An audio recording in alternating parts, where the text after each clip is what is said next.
വിജയ്, ഈ ഗസയിൽ 60 ദിവസത്തെ വെടിനിർത്തൽ ധാരണ ഇത് സംബന്ധിച്ച് ഹമാസ് നേരത്തെ ഉഴപ്പിയായിരുന്നു. പക്ഷെ ഇപ്പോൾ അവര് വെടിനിർത്തലിന് സന്നദ്ധത അറിയിച്ചു. പകരം ബന്ദികളെ വിട്ട് കൊടുക്കുന്നതിലടക്കം അവര് നടപടി എടുക്കുമെന്നായിരുന്നു വാഗ്ദാനം. പക്ഷേ ഇസ്രയേൽ ആ വാഗ്ദാനം നിരാകരിക്കാനുണ്ടായത്. ഗസയിൽ ഇസ്രയേലിന്റെ അജണ്ട അത് കൃത്യമായി ഈ ഗസ നിവാസികളെ സൗത്ത് സുഡാനിലേക്ക് ഓടിക്കുക, ആ ഒരു അജണ്ട നടപ്പിലാക്കുക. ഇനി അതിനെ എതിർത്ത് നിൽക്കാൻ ആർക്കെങ്കിലും താല്പര്യമുണ്ടെങ്കിൽ അവരെ കൊന്നു തള്ളുക, ഗസ ഒരു ശവപ്പറമ്പാക്കി മാറ്റുക എന്നുള്ള രീതിയിലുള്ള നടപടികളുമായി ഇസ്രയേൽ മുന്നോട്ട് പോകുന്നു എന്നുള്ളതാണ് വാർത്തകൾ.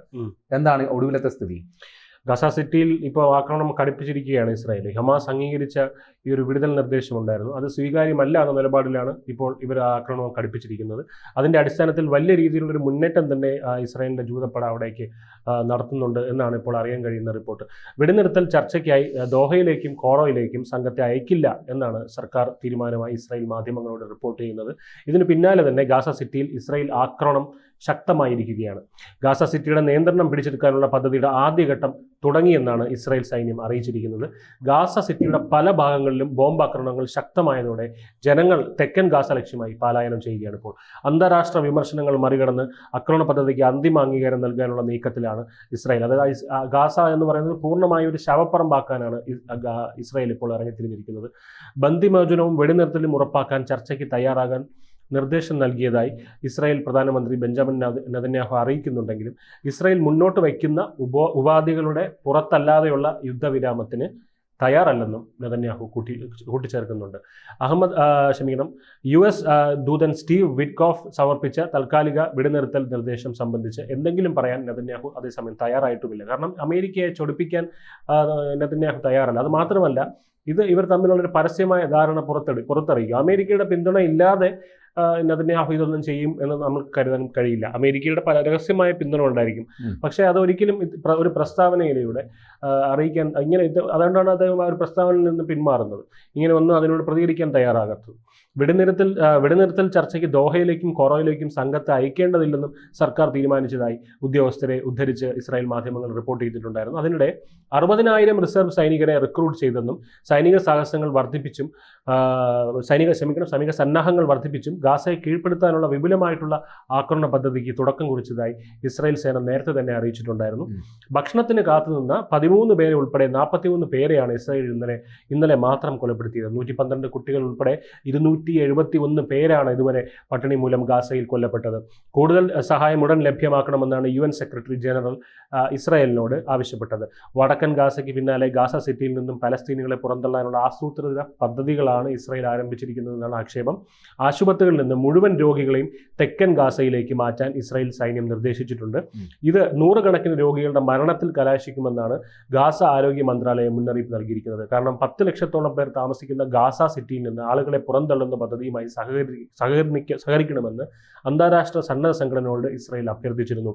ഇതിനിടെ ഗാസയിൽ പട്ടിണി മരണം 271 ഇസ്രായേൽ ആക്രമണത്തിൽ ഇന്നലെ 41 പേർ കൂടി കൊല്ലപ്പെട്ടതോടെ യുദ്ധത്തിനിടെ ജീവൻ നഷ്ടമായ പാലസ്തീനികളുടെ എണ്ണം 62,190 ഗാസ സിറ്റിയിൽ ഇസ്രായേലിന്റെ ആക്രമണം ശക്തമാകുന്നുണ്ട്. ഹമാസ് അംഗീകരിച്ച വെടിനിർത്തൽ നിർദ്ദേശം സ്വീകാര്യമല്ല എന്ന നിലപാടിലാണ് ഇത് മുന്നോട്ട് പോകുന്നത്.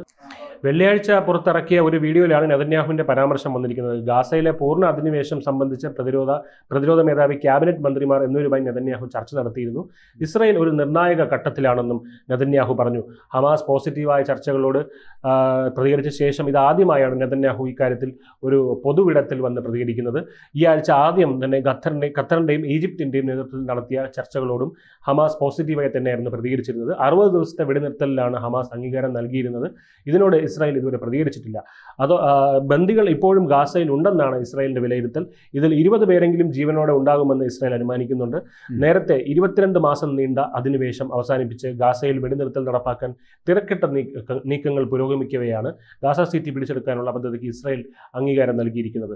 ലക്ഷക്കണക്കിന് പലസ്തീനികൾ കഴിയുന്ന ഗാസ സിറ്റി ഏറ്റെടുക്കാനുള്ള സൈനിക നീക്കത്തിന് പ്രതിരോധ മന്ത്രാലയം അനുമതി നൽകിയതായി ഇസ്രായേൽ സേന അറിയിച്ചിരുന്നു. ഇതിന്റെ ഭാഗമായി 60,000 റിസർവ് സൈനികരെ കൂടി വിളിപ്പിക്കും. നിലവിൽ സേവനത്തിനുള്ള 20,000 റിസർവ് സേനാംഗങ്ങൾക്കും തുടരാൻ നിർദ്ദേശം നൽകും. ഇതുവരെയുള്ള ഇസ്രായേൽ കരസേന നേരിട്ടിറങ്ങാത്ത ഗാസ സിറ്റിയിൽ പൂർണ്ണമായും പലസ്തീനികളെ ഒഴിപ്പിക്കലും കെട്ടിടങ്ങൾ തകർക്കലും ഒക്കെ അവിടെ നടപ്പാക്കുമെന്ന് അറിയാൻ കഴിയുന്നത്. ഗാസ സിറ്റിയുടെ ഭാഗമായി സൈത്തൂൻ, ജബാലിയ എന്നിവിടങ്ങളിലും ഇതിനകം പ്രാരംഭ പ്രവർത്തനങ്ങൾക്ക് തുടക്കമായിട്ടുണ്ട്. ഹമാസിന്റെ ശക്തി കേന്ദ്രവും ഭരണസിരാ കേന്ദ്രവുമായിട്ടുള്ള ഗാസ സിറ്റിയിലെ വിശാലമായ തുരങ്കങ്ങൾക്കകത്താണ് ബന്ദികളെ പാർപ്പിച്ചിരിക്കുന്നുവെന്നും ഇസ്രായേൽ കരുതുന്നു. ഇവരുടെ കൊലപാതകത്തിൽ കൂടി ഇത് കലാശിക്കും എന്നാണ് കരസേനയുടെ നീക്കം ഇവരുടെ കൊലപാതകത്തിൽ കൂടി ഒരു കാരണമാകും എന്നാണ് ഇപ്പോൾ അനുമാനിക്കുന്നത്. ഗാസ സിറ്റിയിലേക്കുള്ള സൈനിക നീക്കം വ്യാപിപ്പിക്കുന്നതിനെതിരെ സൈന്യത്തിനകത്ത് തന്നെ കടുത്ത എതിർപ്പുണ്ടായിട്ടുണ്ട്. ബന്ദികളുടെ കുടുംബങ്ങളും ഇതിനെതിരെയാണ്. എന്തായാലും വലിയ രീതിയിലുള്ള ഒരു നീക്കം തന്നെയാണ് ഇപ്പോൾ ഗാസയിലോട്ട് ഇസ്രായേൽ സേന നടത്തിക്കൊണ്ടിരിക്കുന്നത്. ഇത്രയും കാലം അത്തരത്തിൽ ഗാസ പിടിച്ചെടുക്കണമെന്നുള്ള മുന്നറിയിപ്പ് നൽകിയിട്ടുണ്ടെങ്കിലും ഇത്തവണ പിടിച്ചെടുക്കാനുള്ള നീക്കം തന്നെയാണ് നെതന്യാഹു നടത്താൻ പോകുന്നത്. ഇതിനെതിരെ അന്താരാഷ്ട്ര മാധ്യമങ്ങളടക്കം വലിയ റിപ്പോർട്ടുകളൊക്കെ തന്നെ പുറത്തു വരുന്നുണ്ട്. ചർച്ചകൾ പുരോഗമിക്കുകയാണ്. പക്ഷേ നെതന്യാഹു അതിനോട് യാതൊരു കൂസലുകളും കാണില്ല. ഇത് അവിടെ ഗുരുതരമായ പ്രതിസന്ധി ഉള്ളത് ഈ അവിടെ സാധാരണക്കാരായ സ്ത്രീകൾ, കുട്ടികൾ അവരടക്കം പിടഞ്ഞു വീണ് മരിക്കുന്നു. അവർക്ക് ഭക്ഷണമില്ല, മരുന്നില്ല.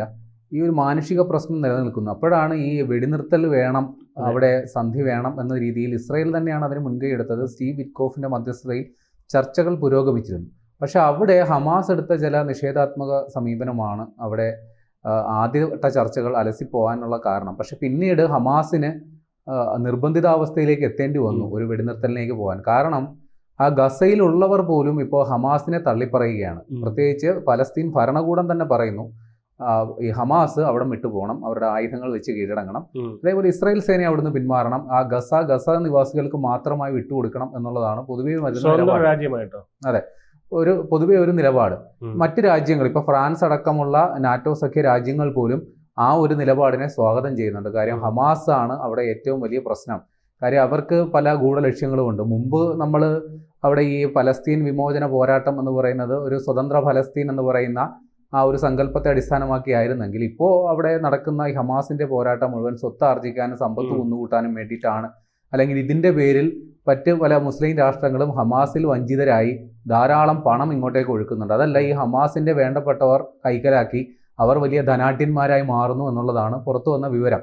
അപ്പോൾ ഇതെല്ലാം സാധാരണക്കാർ തിരിച്ചറിയുകയും അവർ ഹമാസിനെ ആട്ടി ഓടിക്കുന്നു എന്നൊരു സ്ഥിതി വന്നു. അതുമാത്രമല്ല, അവിടെ ഭരണകൂടം പോലും ഫലസ്തീൻ അനുകൂല ഭരണകൂടം പോലും ഹമാസിനെ എഴുതി തള്ളുന്ന അല്ലെങ്കിൽ അവരെ പുറത്താക്കണമെന്ന നിലപാടെടുക്കുക. അപ്പോൾ ഇപ്പോൾ ഹമാസ് നിക്കക്കളിയില്ലാത്ത അവസ്ഥയാണ്. ഒന്നാമത്തെ പ്രധാന കാരണം അവർക്കിപ്പോൾ ഒരു കൃത്യമായൊരു നേതൃത്വമില്ല. അവരുടെ സിൻവറിനെ കൊലപ്പെടുത്തിയതിന് ശേഷം മറ്റു പലരൊക്കെ അതിൻ്റെ ചുമതല ഏറ്റുവന്നെങ്കിലും ഒരു കൃത്യമായൊരു നേതൃത്വം ഇല്ലാതെ ഉഴലുകയാണ്. കുറേ കാലം കഴിയുമ്പോൾ ഒരു നേതാവ് ഉയർന്നു വന്നേക്കും. പക്ഷേ ഇപ്പോൾ അവർക്ക് കാര്യമായ രീതിയിൽ ഇപ്പോൾ ഇറാനിൽ നിന്നാണ് ഏറ്റവും വലിയ സഹായം കിട്ടിയിരുന്നതെങ്കിൽ ഇറാൻ ഇപ്പോൾ ഇസ്രയേലുമായി നടത്തിയ സംഘർഷത്തിന് ശേഷം ഇച്ചിരി ക്ഷീണത്തിലാണ്. മറ്റു പല രാഷ്ട്രങ്ങളും സമാനമായ അവസ്ഥയിലാണ്. കാരണം വലിയ രീതിയിലുള്ള ഒരു സമ്മർദ്ദം അത്തരം രാഷ്ട്രങ്ങൾക്കെതിരെ അന്താരാഷ്ട്ര സമ്മർദ്ദങ്ങളുണ്ട്, പ്രത്യേകിച്ച് ഹമാസിന്റെ കാര്യത്തിൽ. അപ്പോൾ ഇത്തരത്തിൽ ഹമാസ് സാമ്പത്തികമായി പരാജയപ്പെടുന്നു, സൈനികമായി അല്ലെങ്കിൽ ആയുധശേഷിയിൽ അവർ പഴയ ഹമാസ് അല്ല, ദുർബലമാകുന്ന ഒരു അവസ്ഥയിൽ. അപ്പോഴാണ് അവർ ഇപ്പോൾ സന്ധിക്ക് തയ്യാറാണ്, ഒരു വെടിനിർത്തലിന് തയ്യാറാണ് എന്നുള്ള നിലയിലേക്ക് അവരായിട്ട് സന്നദ്ധപ്പെട്ട് വരുന്നത്. പക്ഷേ ഇസ്രയേൽ ഈ അവസരം മുതലാക്കുന്നു എന്ന് വേണം മനസ്സിലാക്കാൻ. കാരണം ഈ ശത്രു ദുർബലാവസ്ഥയിലാണ് എന്ന് മനസ്സിലാക്കുമ്പോൾ അവരെ ആട്ടി ഓടിക്കാൻ എളുപ്പമാണ്. അപ്പോൾ ആ ഒരു തന്ത്രമാണ് ഇപ്പോൾ ഇസ്രയേൽ സ്വീകരിക്കുന്നത്. ഇസ്രയേലിൻ്റെ വിശാലമായ കാഴ്ചപ്പാടിൽ മൊത്തം ഫലസ്തീനും ചേരുന്ന ഒരു ഇസ്രയേൽ, ബൃഹത്തായ ഒരു ഇസ്രയേൽ എന്ന് പറയുന്ന ഒരു സങ്കല്പമാണ് ഇപ്പോൾ അവരുടെ മനസ്സിലുള്ളത്. ഒരു പക്ഷേ അതിലേക്ക് കുറച്ചുകൂടി അടുക്കാൻ ഈ പുതിയ സാഹചര്യം ബെഞ്ചമിൻ നെതന്യാഹുവിന് സഹായിക്കുമെന്നാണ് മനസ്സിലാക്കേണ്ടത്.